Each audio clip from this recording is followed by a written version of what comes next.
అసలు కళలు అనేవి ఎందుకు వస్తాయి? రియల్ లైఫ్‌లో ప్రతి మనిషి నిద్రపోయినప్పుడు డ్రీమ్స్ అనేవి వస్తూ ఉంటాయి. కానీ ఆ డ్రీమ్స్ అనేవి ఎందుకు వస్తాయి? ఎలా వస్తాయి? ఈరోజు మనం తెలుసుకుందాం. మనం నిద్రపోతున్నప్పుడు మన కంప్లీట్ బాడీ రెస్ట్ మోడ్‌లోకి వెళ్ళిపోతుంది. కానీ మన బ్రెయిన్ మాత్రం వర్క్ అవుతూనే ఉంటుంది. అప్పుడు బ్రెయిన్ మన మెమోరీస్, థాట్స్, ఎమోషన్స్‌ని ప్రాసెస్ చేస్తూ ఉంటుంది.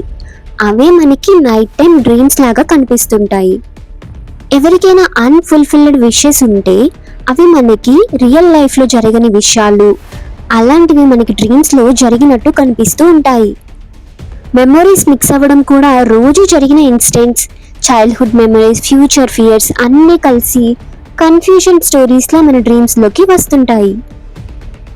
అంతేకాకుండా హ్యాపీగా ఉంటే ప్లెజెంట్ డ్రీమ్స్, టెన్షన్‌లో ఉంటే భయంగా, కన్‌ఫ్యూజింగ్‌గా ఉండే డ్రీమ్స్, ఎక్కువ ఆలోచిస్తే రిపీటెడ్ డ్రీమ్స్ వస్తుంటాయి.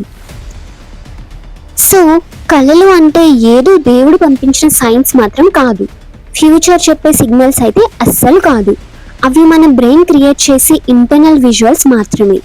మనం ఎక్కువ ఆలోచించిన విషయాలు, మనకి భయం కలిగించే మూమెంట్స్ లేదా మనసులో దాచుకునే కోరికలు ఇవన్నీ కలలుగా మారిపోతాయి.